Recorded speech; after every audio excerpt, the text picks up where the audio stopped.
और सुशांत सिंह राजपूत केस में इस वक्त की सबसे बड़ी खबर आ रही है। सुशांत केस में एम्स की रिपोर्ट में खुदकुशी की बात कही गई। सूत्रों के मुताबिक सुशांत सिंह सुसाइड मामले में फॉरेंसिक रिपोर्ट में हत्या की बात को खारिज किया गया। रिपोर्ट में कहा गया कि जिन हालातों में मौत हुई वो बताती है कि इसमें किसी किस्म का फाउल प्ले नहीं है और ये आत्महत्या का मामला है। तो ये रिपोर्ट फिलहाल सीबीआई को सौंप दी गई है और सीबीआई इस रिपोर्ट को पढ़ती हुई भी नजर आ रही है। और इसी के साथ साथ आखिरी फैसला जो है वो देखिए सीबीआई का ही होने वाला है। लेकिन इससे पहले जो खबरें सामने आ रही थी वो ये कि कई सवाल कूपर अस्पताल जहां पर सुशांत का पोस्टमार्टम हुआ था उस पर उठ रहे थे कि आखिरकार विस्ट्रा की क्वालिटी इतनी खराब क्यों थी जिसकी जांच में दिक्कतों का सामना करना पड़ा था दोबारा से। और उसके साथ साथ जो मौत का वक्त था वो उसमें मेंशन नहीं था, यूरिन का सैंपल नहीं लिया गया था। ये तमाम सवाल बने हुए। उसी के साथ साथ लिगेचर मार्क जिसका जिक्र हमेशा हो रहा है कि वो अलग दिख रहा है, जो होना चाहिए वो नहीं है। और इसी को लेकर दरअसल पूरी जांच पड़ताल एम्स के डॉक्टरों ने भी की।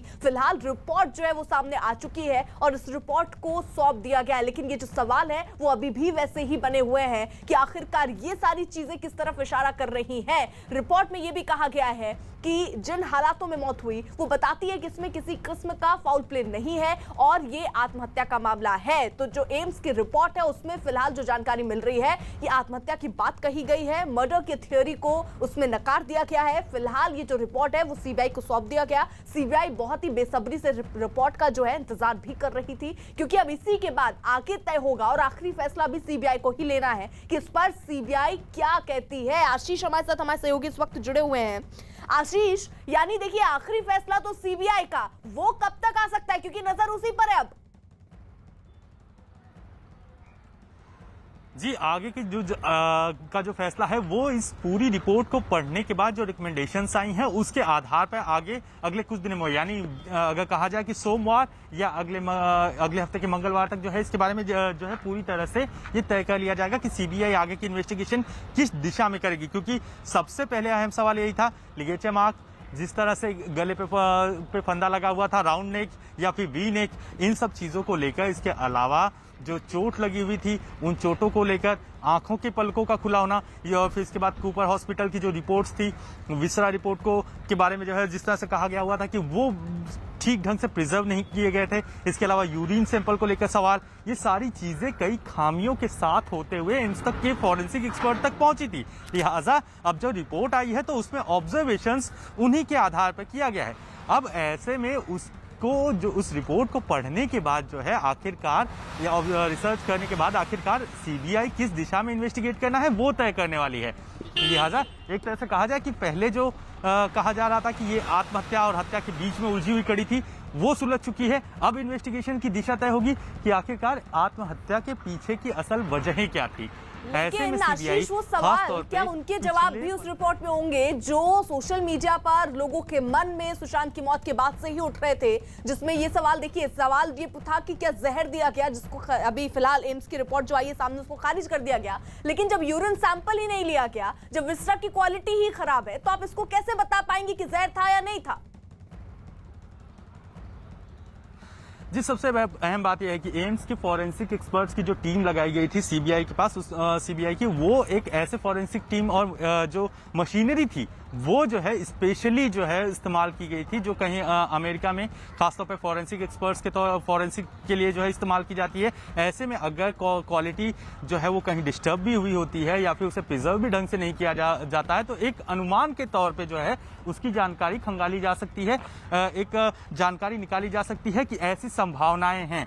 ऐसे में रिपोर्ट में किन चीजों का जिक्र किया गया है वही सारी चीजें सीबीआई ऑब्जर्व कर रही है और यही वजह है कि आशीष, आप रहिए आप हमारे साथ। वहीं हालांकि महाराष्ट्र के गृह मंत्री अनिल देशमुख ने एम्स की रिपोर्ट देखने के बाद ही कोई बयान देने की बात कही है। अभी ऑफिशियल हमारे पास कुछ भी उसकी जानकारी नहीं आई, जैसी जानकारी आएंगी आपको हम बताएंगे। क्या लग रहा है के जो डॉक्टर उनका ऑफिशियल बयान है कि वो ये हत्या नहीं, सुसाइड है? नहीं, एम्स के डॉक्टर कहूँगा, लेकिन जब तक हमारे पास ऑफिशियल जानकारी आती नहीं तो उसके बारे में बयान देना ठीक नहीं है। जैसी हमारे पास जानकारी आएंगी तुरंत हम बयान देंगे। लेकिन हम चाहते हैं कि जल्द से जल्द जो इंक्वायरी सीबीआई को दी गई है कि वो इंक्वायरी का रिपोर्ट जल्द से जल्द लोगों के सामने आया है तो लोगों को पता चलेगा कि ये आत्महत्या है कि हत्या है। वहीं एम्स की रिपोर्ट में सुशांत सिंह राजपूत की हत्या की थ्योरी खारिज होने की अटकलों के बीच इस मामले में आरोपी रिया चक्रवर्ती के वकील ने एक बयान जारी किया, जिसमें उन्होंने दावा किया कि किसी भी परिस्थिति में सच को नहीं बदला जा सकता है और रिया पर लग रहे आरोपों को बेबुनियाद बताया। उन्होंने अपने बयान में आखिर में सच की जीत होने का भी दावा किया। हालांकि उन्होंने इस मामले में सीबीआई का आधिकारिक बयान सामने आने का इंतजार करने की बात भी कही। फिलहाल सुशांत मामले में एम्स की ओर से तैयार की गई रिपोर्ट सीबीआई के पास है, जिसे जांच पूरी होने के बाद कोर्ट में पेश किया जाना है। सुशांत सिंह राजपूत की मौत के मामले में इस वक्त की सबसे चौंकाने वाली खबर आ रही है एम्स की जांच रिपोर्ट से जुड़ी हुई। एम्स की रिपोर्ट में सुशांत का पोस्टमार्टम करने वाले कूपर अस्पताल और मुंबई पुलिस की जांच पर सवाल उठते नजर आ रहे हैं। न्यूज़ 18 इंडिया को एम्स के सूत्रों के हवाले से एक्सक्लूसिव जानकारी मिली कि एम्स की रिपोर्ट में सुशांत के पोस्टमार्टम करने वाले कूपर अस्पताल पर सवाल उठे हैं। सुशांत केस में अब तक की सबसे बड़ी खबर, एम्स ने कूपर अस्पताल की रिपोर्ट पर सवाल उठाए।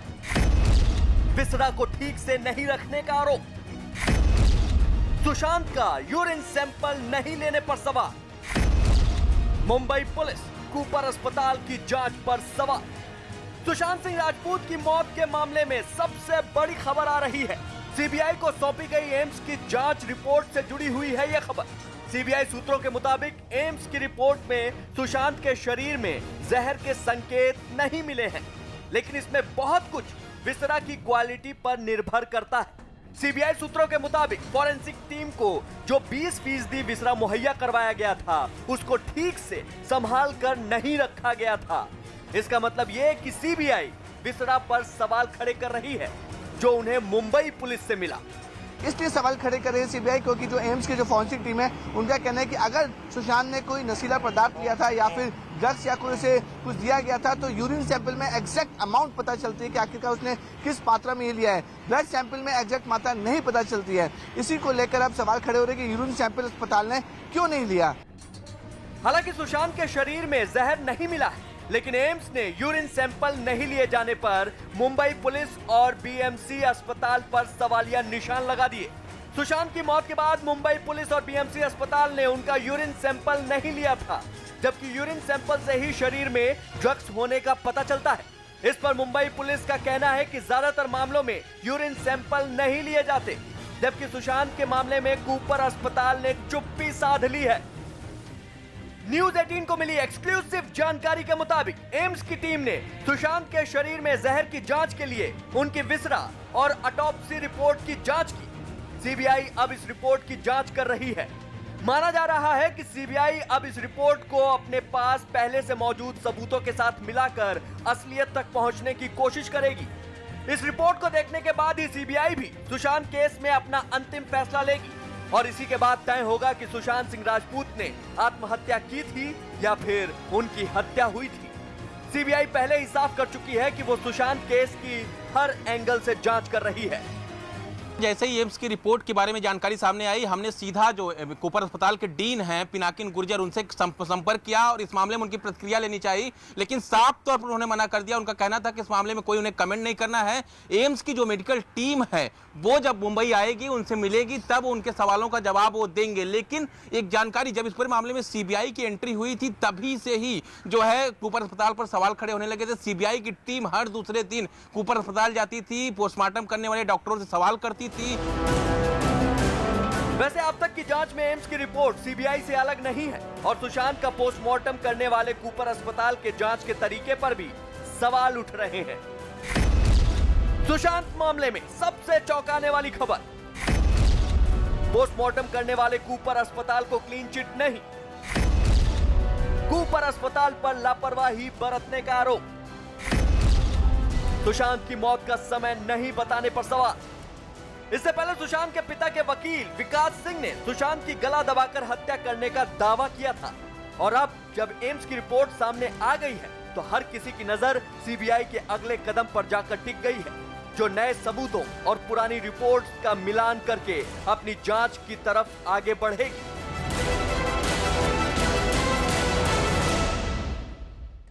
सुशांत केस से जुड़ा हर अपडेट, हर खबर के लिए देखिए news18india.com। और जल्दी से रुक जेबा वारसी का कर लेते हैं हमारे साथ। हमारे सहयोगी इस वक्त जुड़ चुकी हैं मुंबई से, इस वक्त वो हमारे साथ। जेबा, क्या जानकारी मिल रही है? एम्स की इस रिपोर्ट में कौन कौन सी चीजों का जिक्र है? क्योंकि इससे पहले सवाल ये उठ रहे थे कि वो अस्पताल, कूपर अस्पताल, जहां पर सुशांत का पोस्टमार्टम हुआ, कई गलतियां, कई खामियां सामने आई थी वहां पर। सबसे बड़ी खबर जो एम्स की रिपोर्ट में है, जो अब हमें सूत्रों के मुताबिक पता चल रही है, वो ये है कि मर्डर का जो एंगल है वो एम्स की रिपोर्ट ने रूल आउट करने को कहा है। एम्स का सजेशन है कि murder should be ruled out, लेकिन अबेटमेंट ऑफ सुसाइड या सुसाइड हो, ये सीबीआई अपनी जांच में देख ले सबूतों के मद्देनजर रखते हुए। लेकिन एम्स की रिपोर्ट ने जरूर कूपर अस्पताल और मुंबई पुलिस की जो पहली जाँच थी और जो पोस्टमार्टम रिपोर्ट थी, उसमें कमियों के बारे में ज़रूर कहा है एम्स की रिपोर्ट ने, लेकिन उसको एक अनप्रोफेशनल तरीके से किया गया, ये एम्स ने नोट किया है।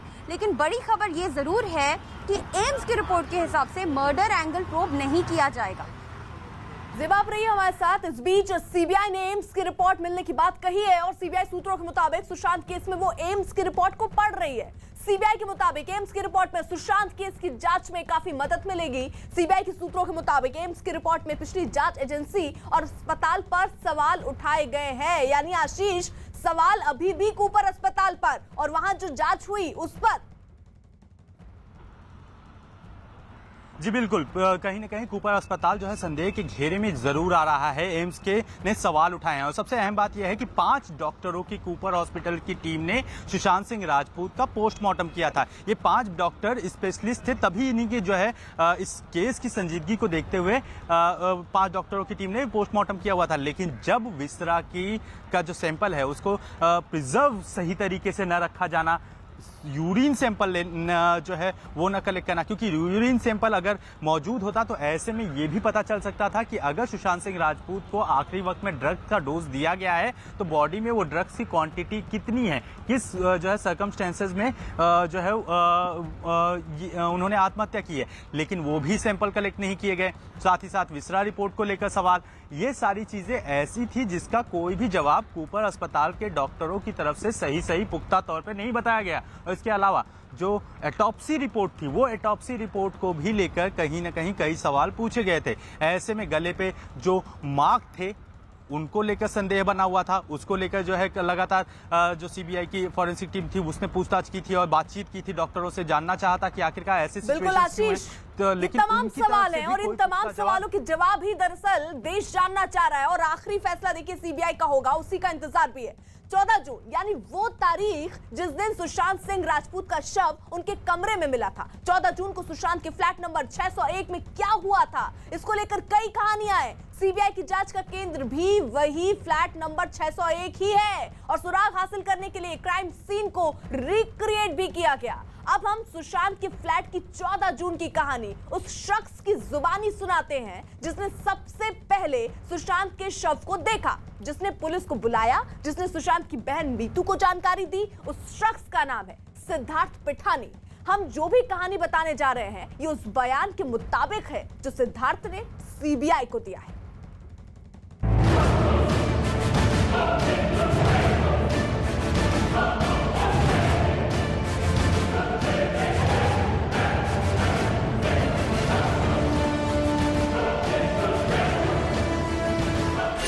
सुशांत मौत मिस्ट्री में सबसे बड़ा पर्दाफाश,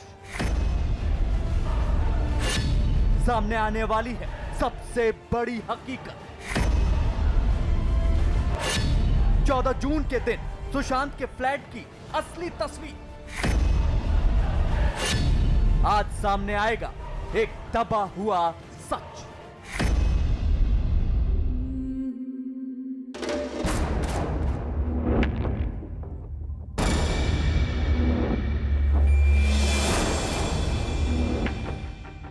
आज सुशांत की मौत मिस्ट्री से जुड़ी एक ऐसी हकीकत सामने आने वाली है जिसका इंतजार सारा देश कर रहा था। सभी जानना चाहते हैं कि 14 जून की सुबह सुशांत के फ्लैट में क्या हुआ था, कमरे में वो कैसे और किस हालत में पाए गए थे। इसी सवाल का जवाब सीबीआई भी तलाश रही है। आज सारा देश जानेगा कि सुशांत के फ्लैट नंबर 601 में 14 जून की सुबह क्या क्या और कैसे कैसे हुआ, हर घटना की एक एक तस्वीर आपकी आंखों के सामने होगी और ये वो कहानी है जो सीबीआई को बताई गई है। 14 जून मुंबई सुबह 7 बजे। 14 जून की सुबह भी मुंबई वालों के लिए एक सामान्य दिन के सुबह की तरह ही थी। कुछ लोग समुद्र के किनारे टहल रहे थे तो कुछ लोग दफ्तर जाने की तैयारी कर रहे थे। लेकिन इसी बीच बांद्रा के माउंट ब्लैंक नाम की एक बिल्डिंग के 601 नंबर फ्लैट में हंगामा मचा हुआ था। 601 नंबर के फ्लैट से ही डुप्लेक्स में दूसरी मंजिल पर 701 नंबर में सीढ़ियां जाती थीं और इस हलचल का केंद्र था 4 कमरों वाले फ्लैट नंबर 701 का एक कमरा, जहां सुशांत सिंह राजपूत रहते थे। सुशांत के क्रिएटिव मैनेजर और flatmate Siddharth Pithani duplex flat के ऊपर वाले हिस्से यानी 701 में रहते थे। उनका कमरा सुशांत के ठीक बगल वाला था। सिद्धार्थ अपने कमरे में सो रहे थे। उनके दरवाजे पर 2 लोगों ने दस्तक दी। दस्तक देने वाले थे केशव और नीरज। केशव सुशांत का घरेलू सहायक है, नीरज सुशांत सिंह का कुक है। केशव और नीरज ने कहा कि सुशांत का दरवाजा बहुत देर से बंद है। दोनों ने बताया कि सुशांत ने सुबह 8 बजे पानी मांगा था। बाद में सुशांत ने 9 बजे जूस और नारियल पानी लिया। उसके बाद 9:30 बजे से दरवाजा लगातार बंद है। यह बात सुनकर सिद्धार्थ पिठानी का भी दिमाग ठनका। यह बात सुशांत से जुड़े सभी लोग जानते हैं कि सुशांत अपने कमरे का दरवाजा कभी बंद नहीं करते थे। वो अगर अंदर सोए हुए तो वो लॉक कभी नहीं करते थे, जो खुला ही रहता था, क्योंकि अगर वो लॉक कर दिया तो शूट का टाइम रहता है, कॉल टाइम रहता है, कॉल टाइम के हिसाब से उनको उठना पड़ता है, लेके जाना पड़ता है शूट पे, तो वो कभी लॉक नहीं करता था।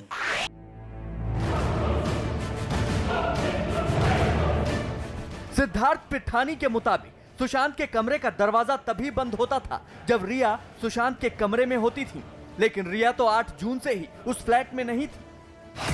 तब नीरज, केशव और सिद्धार्थ तेजी से सुशांत के कमरे के दरवाजे पर पहुंचे और सिद्धार्थ और सुशांत के बीच एक दरवाजे का फासला रह गया था। सिद्धार्थ पिठानी ने सुशांत के कमरे का दरवाजा खटखटाया। अंदर से कोई जवाब नहीं मिला। सिद्धार्थ कुछ देर तक दरवाजा खटखटाते रहे, लेकिन अंदर से कोई आवाज नहीं आई। फिर सिद्धार्थ ने सुशांत के हाउस मैनेजर सैमुअल मिरांडा को फोन किया और उसे दूसरी चाबी लेकर आने को कहा। मिरांडा ने कहा कि उसके पास फ्लैट की कोई दूसरी चाबी नहीं है। सिद्धार्थ पिठानी ने सीबीआई को बताया कि उसे किसी तरह सुशांत के कमरे का दरवाजा खुलवाना था ताकि अंदर का हाल देखा जा सके। अब यही कहानी में रहस्यमय मोड़ आ गया। सिद्धार्थ ने चाबी बनाने वाले का पता करना शुरू किया। सिद्धार्थ के मुताबिक उसने इंटरनेट पर सर्च किया और बांद्रा इलाके में जो चाबी वाला उसे मिला उसे उसने तुरंत फोन कर दिया। वो मुझे नहीं पता है सर, मैं कैसे बताऊं कि किसका कॉल आया था। यही वो चाबी वाला रफीक है जिसने सुशांत के कमरे के दरवाजे का लॉक तोड़ा था। न्यूज 18 की टीम ने इससे बात भी की तो ये बेहद डरा हुआ दिखा। कुछ भी साफ साफ बोलने से इनकार कर दिया। वो मुझे नहीं पता है सर, मैं कैसे बताऊं कि किसका कॉल आया था। आप कॉल पे गए थे? सीबीआई अगर इंक्वायरी कर रही है तो सीबीआई को पूरा हक है उसका इंक्वायरी करना चाहिए, लेकिन जो भी लॉक खुला रहेगा उधर पे जो भी की मेकर गया रहेगा। आप गए थे? हाँ? ये बात से इनकार कर रहे हैं आप। ये चीज ठीक है, आप ना बताएं कि वहाँ क्या हुआ, लेकिन ये चीज तो बता सकते हैं ना आप कि जो है पुलिस ने बयान तो दर्ज किया ना आपका। किसका? आपका। ये ऑन रिकॉर्ड जा रहा है, कोई भी ऐसी चीज ऑफ रिकॉर्ड नहीं जा रही है। अगर आप डिनायल जाएंगे तो वो सीबीआई में उल्टा जाएगा आपके खिलाफ। जो भी है सीबीआई जो भी काम करेगी उनको करने दो, अपना काम करेगी। वो मुंबई पुलिस भी बहुत अच्छा काम करी है, ऐसा नहीं कि नहीं करी है, इंक्वायरी कर रही है। सीबीआई भी अच्छा काम करेगी, उसके ऊपर भी पूरा भरोसा है। लेकिन जो भी केस हुआ है, जो भी है मतलब आपने देखा था क्या ऊपर जाते? नहीं, मुझे नहीं पता है सर, मैं इसके बारे में कैसा बताऊँगा। आप किसको भी पूछ लोगे तो कैसा बताएगा सर? किसको भी पूछ लोगे की बात नहीं है, मैं ऑफिशियली जो ऑन रिकॉर्ड आया उसके बिना पे पूछ रहा हूँ। नहीं, उधर जाने के बाद ही आप उधर जाके चेक करिए कि उधर कौन आया था। आप आए थे कि नहीं? नहीं। अच्छा, आप नहीं गए थे। बयान पे किस बिना पे हुआ है? तो बयान आप पुलिस में जाके पूछिए ना, अपने उन्होंने किसका बयान लिया है। आपका भाई गया था? मतलब उधर जाके आप पूछेंगे। आपका भाई गया था? नहीं, उधर जाके आप पूछिए, उसका नाम, नंबर, एड्रेस पूरा दे लीजिए, या तो अपार्टमेंट में भी नंबर नाम लिखा रहेगा, वो ले लीजिए। अब हम आपको बताते हैं कि 14 जून की सुबह सिद्धार्थ पिठानी और चाबी वाले में क्या बात हुई। ये सारी कहानी सीबीआई को दिए बयान के मुताबिक है। सिद्धार्थ पिठानी ने फोन पर बात करके चाबी वाले से तुरंत फ्लैट पर आने के लिए कहा। चाबी वाले ने कहा, कैंसिल तो नहीं करोगे? सिद्धार्थ ने जवाब दिया, नहीं। फिर चाबी वाले ने कहा कि दूसरी चाबी बनाने के 2000 रुपए लगेंगे। सिद्धार्थ पिठानी तुरंत राजी हो गए। सिद्धार्थ ने सीबीआई को बताया कि चाबी वाला सुशांत के फ्लैट पर पहुंचकर लॉक को दूसरी चाबी से खोलने की कोशिश करने लगा, लेकिन वो नहीं खोल पाया। फिर चाबी वाले ने कहा कि लॉक को तोड़ना होगा। सिद्धार्थ की मंजूरी के बाद चाबी वाले ने सुशांत के फ्लैट के दरवाजे का लॉक तोड़ दिया। फिर इसी के बाद से ही सिद्धार्थ पिठानी सीबीआई के शक के दायरे में है। बताया जाता है कि लॉक टूटने के बाद जैसे ही चाबी वाले ने सुशांत सिंह राजपूत के फ्लैट का दरवाजा खोलना चाहा, उसे रोक दिया गया और सिद्धार्थ ने उसे अपना सामान समेटकर वापस जाने के लिए कहा। कहे के मुताबिक सिद्धार्थ पिठानी ने उसे 2000 रुपए भी दिए। बताया जाता है कि चाबी वाले के जाने के बाद फ्लैट नंबर 601 में कमरे में बंद सुशांत के अलावा 4 लोग रह गए। सिद्धार्थ पिठानी, नीरज, केशव और दीपेश सावंत। फिर सुशांत के कमरे के टूटे लॉक वाले दरवाजे को ढकेल कर सिद्धार्थ अंदर पहुंचे। सिद्धार्थ के मुताबिक कमरे के अंदर सुशांत का शरीर पंखे से लटक रहा था। यह देखकर सिद्धार्थ समेत सभी की हालत खराब हो गई। सिद्धार्थ ने तुरंत मुंबई में ही रहने वाली सुशांत की बहन मीतू को फोन किया। फिर सिद्धार्थ ने 108 पर भी कॉल करके एम्बुलेंस बुलाई। बताया जाता है कि 108 नंबर पर बैठा सरकारी कर्मचारी लगातार मरने वाले का नाम पूछ रहा था, लेकिन सिद्धार्थ पिठानी नाम बताने से बचना चाह रहे थे। बहुत जोर देने पर उन्होंने कहा कि वो फिल्म अभिनेता सुशांत सिंह राजपूत के घर से बोल रहे हैं। यह सुनकर फोन के दूसरी तरफ बैठा कर्मचारी भी उछल गया। इस बीच सिद्धार्थ पिठानी को सुशांत की बड़ी बहन का फोन आया। फोन पर बात करने के बाद सिद्धार्थ ने कहा कि शरीर को नीचे उतारना पड़ेगा। नीरज, केशव और दीपेश ने पूछा, यह करने के लिए किसने कहा? तो सिद्धार्थ ने सुशांत के सबसे बड़े जीजा का नाम लिया। सिद्धार्थ ने बताया कि उसने चाकू से उस कपड़े को काट दिया जिस पर सुशांत का शरीर लटका हुआ था। फिर सुशांत के शरीर को बेड पर लिटा दिया गया। इस समय उस फ्लैट नंबर 601 में चुप्पी थी। किसी को कुछ समझ में नहीं आ रहा था कि आखिर क्या करें, लेकिन ये सीन कई सवालों के घेरे में है। लेकिन ऐसा सिद्धार्थ पिठानी ने अपने बयान में सीबीआई को बताया है। सुशांत के शरीर को नीचे उतारने के बाद सभी उसकी बहन मीतू का इंतजार कर रहे थे। तभी फ्लैट में सुशांत की बहन मीतू पहुंचती हैं। सुशांत के शव को देखते ही मीतू ने कहा, ये तुमने क्या कर लिया बाबू? सिद्धार्थ के मुताबिक मीतू के कहने पर उसने सुशांत के सीने पर पंच भी किया था, लेकिन कोई असर नहीं हुआ। सुशांत के गले में पड़े कुर्ते को नीरज ने निकाला। तभी सुशांत के फ्लैट में मुंबई पुलिस के 2 अधिकारी पहुंच जाते हैं, जिन्हें आने के लिए सिद्धार्थ पिठानी ने फोन किया था। यह है सुशांत के फ्लैट की 14 जून की कहानी, सिद्धार्थ पिठानी की जुबानी। अभी सीबीआई की जांच के बाद यह साफ होना बाकी है कि इसमें कितना सच है और कितना झूठ। आशीष हमारे साथ, हमारे सहयोगी इस वक्त जुड़े हुए हैं। और आशीष देखिए, अभी कुछ सच सामने आया है, लेकिन अभी और सच हैं जिनका साफ होना बाकी है, और वो तमाम सवाल जिनके जवाब बाकी हैं, जिनका जवाब देना है सीबीआई को। जी बिल्कुल, अबेटमेंट ऑफ अब अगर जो है कहीं ना कहीं सुसाइड की थ्योरी क्लियर हो जाती है, तो ऐसे में अबेटमेंट ऑफ सुसाइड का केस जो है वो सीबीआई इन्वेस्टिगेट करेगी। सबसे अहम बात यह है कि इस पूरे मामले में जो है अब तक जो है ये दिशा नहीं तय थी कि आखिरकार ये सुसाइड का मसला है या हत्या का मसला है। लिहाजा अब जो फॉरेंसिक रिपोर्ट आई है उसके बाद अबेटमेंट ऑफ सुसाइड का मामला जो है वो इन्वेस्टिगेट किया जाएगा सीबीआई की तरफ से। और पिछले 15 दिनों की वो सारी चीज़ों को बारीकी से सीबीआई खंगालने का काम करेगी जो सुशांत सिंह राजपूत की आत्महत्या की वजह बन सकती हैं। सबसे अहम बात यह है कि सुशांत सिंह राजपूत ने आत्महत्या करने के 3 दिन पहले अपने पूरे स्टाफ की सैलरी क्लियर की थी, यानी कि कहीं ना कहीं दिमाग में कुछ मंशा जरूर थी उनके और तनाव में वो जरूर ही थे। 8 तारीख को जो है जिस तरह से सुशांत सिंह राजपूत और रिया के बीच विवाद हुआ था और रिया पूरे जो है उनके मेडिकल डॉक्यूमेंट्स लेकर रवाना हुई थी, उसकी वजह से वो डरे हुए भी थे और इसके बाद वो परेशानी के दौर से भी गुजर रहे थे। इसके बाद उन्होंने अपनी बहन प्रियंका को कॉल भी किया हुआ था, जिसके बाद प्रियंका आके उनके साथ रही भी थी, यानी कि कहीं ना कहीं वो जो तनाव का माहौल पिछले 15 दिनों का बना हुआ था उस चीज को अब सिरे से खंगाला जाएगा। ठीक है आशीष जी, आप हमारे साथ देखिए। वही सुशांत सिंह राजपूत की मर्डर थ्योरी खारिज होने की अटकलों के बीच सुशांत का वो ऑडियो सामने आया जिससे साफ हो जाता है कि वो फिल्म जगत छोड़ने का मन बना चुके थे और इस ऑडियो क्लिप से इस बात का भी पर्दाफाश हुआ कि सुशांत अपनी बीमारी को लेकर परेशान थे और उन्हें इस बात का डर लगने लगा था कि वो आने वाले वक्त में एक्टिंग न कर पाए। ये ऑडियो सुशांत की मौत से करीब 5 महीने पहले यानी जनवरी का था।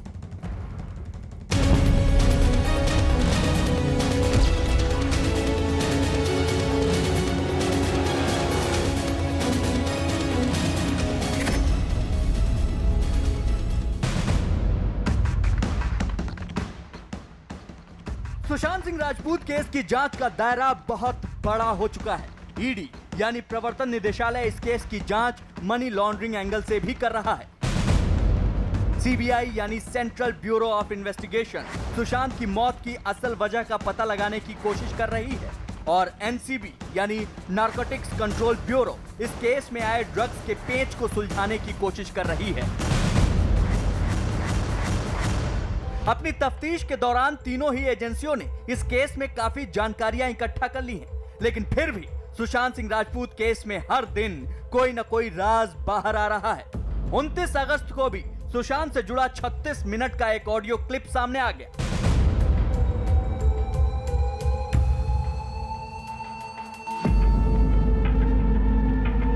इस ऑडियो क्लिप के बारे में दावा किया जा रहा है कि यह ऑडियो क्लिप सुशांत की मौत से 5 महीने पहले यानी जनवरी में रिकॉर्ड किया गया। इस ऑडियो क्लिप में रिकॉर्ड की गई बातचीत को सुनने के बाद यह समझ में आता है कि सुशांत बॉलीवुड छोड़ने का मन बना रहे थे।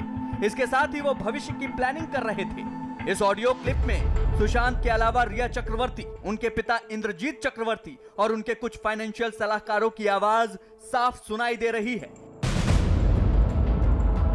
इस ऑडियो क्लिप को सुनने के बाद यह साफ हो रहा है कि सुशांत के आर्थिक फैसलों में रिया का पूरा दखल था। क्लिप के शुरुआती हिस्से में मीटिंग में बैठे सभी लोग सुशांत के पैसों को सुरक्षित रखने पर बात करने की बात कर रहे हैं।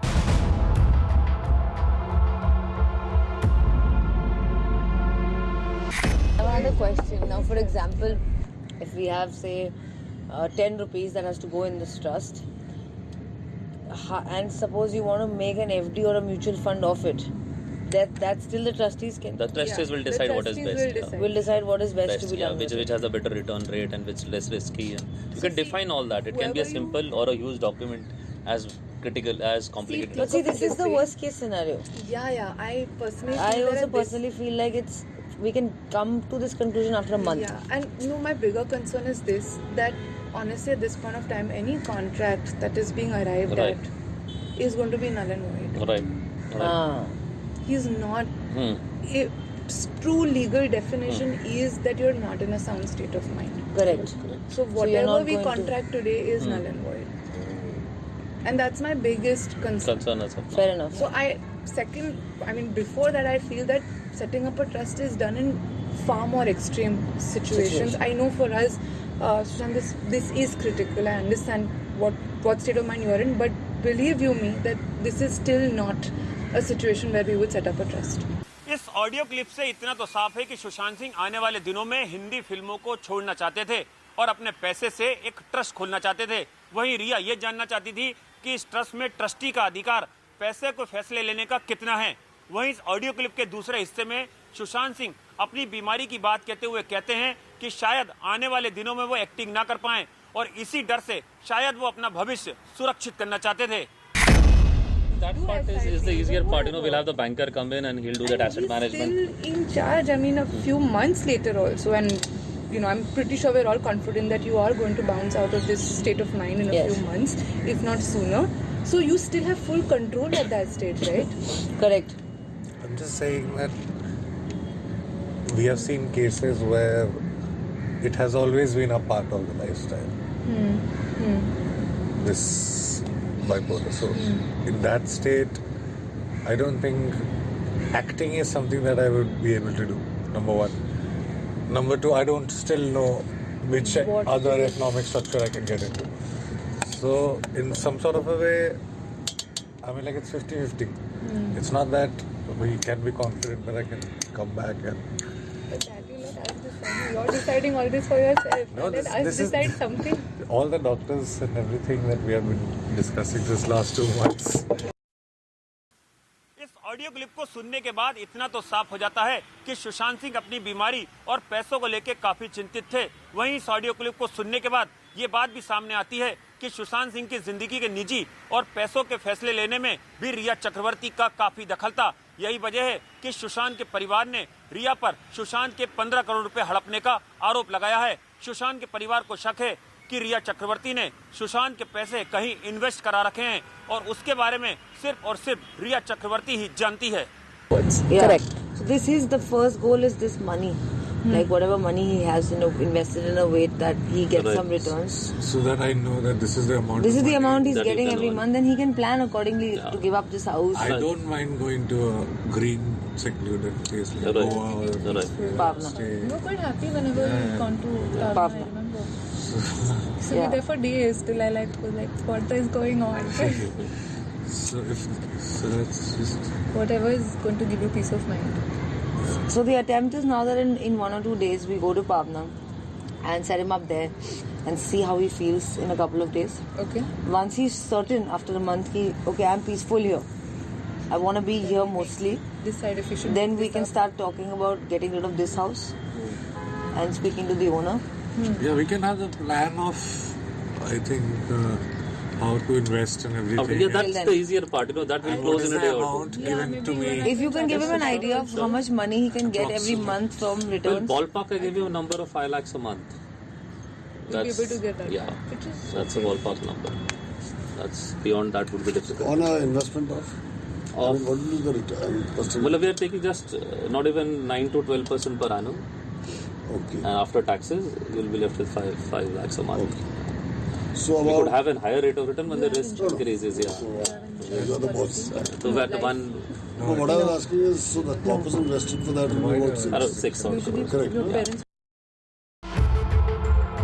लेकिन रिया चक्रवर्ती ये दावा कर चुकी हैं कि सुशांत अपनी निजी जिंदगी और दूसरे प्रोफेशनल फैसले खुद ही लिया करते थे। हालांकि इस ऑडियो क्लिप को सुनने के बाद ऐसा लगता तो नहीं है। फिलहाल सुशांत सिंह केस की तफ्तीश जारी है और सीबीआई अपनी जांच पूरी करने के बाद इस केस की तमाम अटकलों को दरकिनार कर सच और झूठ को पूरी दुनिया के सामने ले आएगी।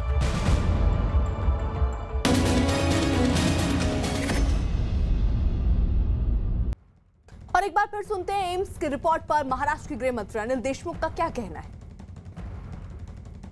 अभी ऑफिशियल हमारे पास कुछ भी उसकी जानकारी नहीं आई। जैसी ही जानकारी आएंगी आपको हम बताएंगे। क्या लग रहा है एम्स के जो डॉक्टर हैं उनका ऑफिशियल बयान है कि वो ये हत्या नहीं सुसाइड है?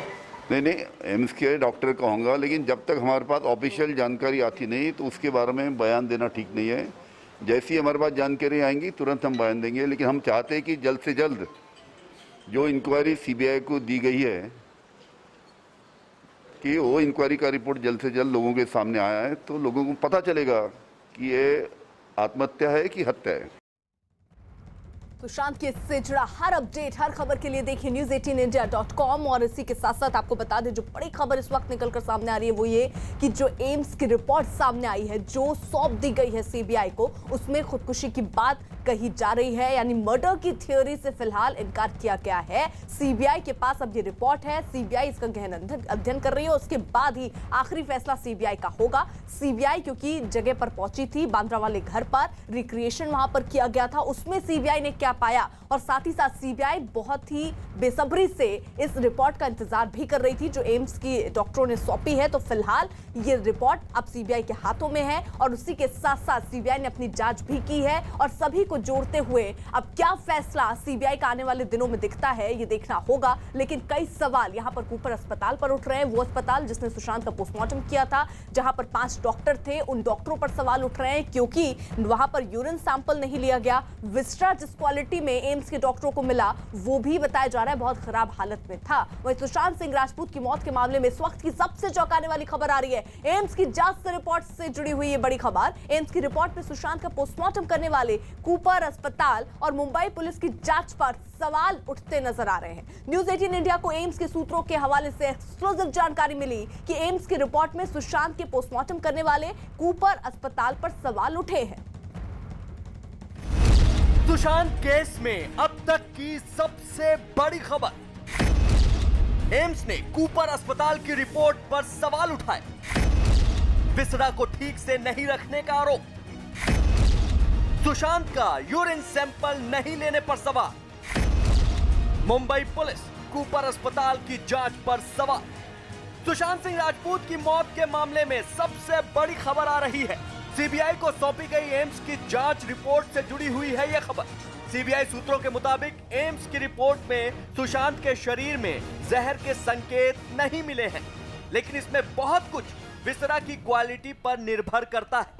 सीबीआई सूत्रों के मुताबिक फॉरेंसिक टीम को जो 20% विसरा मुहैया करवाया गया था उसको ठीक से संभाल कर नहीं रखा गया था। इसका मतलब यह कि सीबीआई विसरा पर सवाल खड़े कर रही है जो उन्हें मुंबई पुलिस से मिला। इसलिए सवाल खड़े कर रही है सीबीआई क्योंकि जो एम्स की जो फॉरेंसिक टीम है उनका कहना है कि अगर सुशांत ने कोई नशीला पदार्थ लिया था या फिर ड्रग्स या कोई उसे कुछ दिया गया था तो यूरिन सैंपल में एग्जैक्ट अमाउंट पता चलती है कि आखिरकार उसने किस मात्रा में ये लिया है। ब्लड सैंपल में एग्जैक्ट मात्रा नहीं पता चलती है। इसी को लेकर अब सवाल खड़े हो रहे हैं कि यूरिन सैंपल अस्पताल ने क्यों नहीं लिया। हालांकि सुशांत के शरीर में जहर नहीं मिला है, लेकिन एम्स ने यूरिन सैंपल नहीं लिए जाने पर मुंबई पुलिस और बीएमसी अस्पताल पर सवालिया निशान लगा दिए। सुशांत की मौत के बाद मुंबई पुलिस और बीएमसी अस्पताल ने उनका यूरिन सैंपल नहीं लिया था, जबकि यूरिन सैंपल से ही शरीर में ड्रग्स होने का पता चलता है। इस पर मुंबई पुलिस का कहना है कि ज्यादातर मामलों में यूरिन सैंपल नहीं लिए जाते, जबकि सुशांत के मामले में कूपर अस्पताल ने चुप्पी साध ली है। न्यूज 18 को मिली एक्सक्लूसिव जानकारी के मुताबिक एम्स की टीम ने सुशांत के शरीर में जहर की जांच के लिए उनकी विसरा और ऑटोप्सी रिपोर्ट की जांच की। सीबीआई अब इस रिपोर्ट की जांच कर रही है। माना जा रहा है कि सीबीआई अब इस रिपोर्ट को अपने पास पहले से मौजूद सबूतों के साथ मिलाकर असलियत तक पहुंचने की कोशिश करेगी। इस रिपोर्ट को देखने के बाद ही सीबीआई भी सुशांत केस में अपना अंतिम फैसला लेगी और इसी के बाद तय होगा कि सुशांत सिंह राजपूत ने आत्महत्या की थी या फिर उनकी हत्या हुई थी। सीबीआई पहले ही साफ कर चुकी है कि वो सुशांत केस की हर एंगल से जांच कर रही है। जैसे ही एम्स की रिपोर्ट के बारे में जानकारी सामने आई, हमने सीधा जो कूपर अस्पताल के डीन हैं पिनाकिन गुर्जर, उनसे संपर्क किया और इस मामले में उनकी प्रतिक्रिया लेनी चाहिए, लेकिन साफ तौर पर उन्होंने मना कर दिया। उनका कहना था कि इस मामले में कोई उन्हें कमेंट नहीं करना है। एम्स की जो मेडिकल टीम है वो जब मुंबई आएगी, उनसे मिलेगी, तब उनके सवालों का जवाब वो देंगे। लेकिन एक जानकारी, जब इस पूरे मामले में सीबीआई की एंट्री हुई थी तभी से ही जो है कूपर अस्पताल पर सवाल खड़े होने लगे थे। सीबीआई की टीम हर दूसरे दिन कूपर अस्पताल जाती थी, पोस्टमार्टम करने वाले डॉक्टरों से सवाल करती थी। वैसे अब तक की जांच में एम्स की रिपोर्ट सीबीआई से अलग नहीं है और सुशांत का पोस्टमार्टम करने वाले कूपर अस्पताल के जांच के तरीके पर भी सवाल उठ रहे हैं। सुशांत मामले में सबसे चौंकाने वाली खबर, पोस्टमार्टम करने वाले कूपर अस्पताल को क्लीन चिट नहीं, कूपर अस्पताल पर लापरवाही बरतने का आरोप, सुशांत की मौत का समय नहीं बताने पर सवाल। इससे पहले सुशांत के पिता के वकील विकास सिंह ने सुशांत की गला दबाकर हत्या करने का दावा किया था और अब जब एम्स की रिपोर्ट सामने आ गई है तो हर किसी की नजर सीबीआई के अगले कदम पर जाकर टिक गई है, जो नए सबूतों और पुरानी रिपोर्ट्स का मिलान करके अपनी जांच की तरफ आगे बढ़ेगी।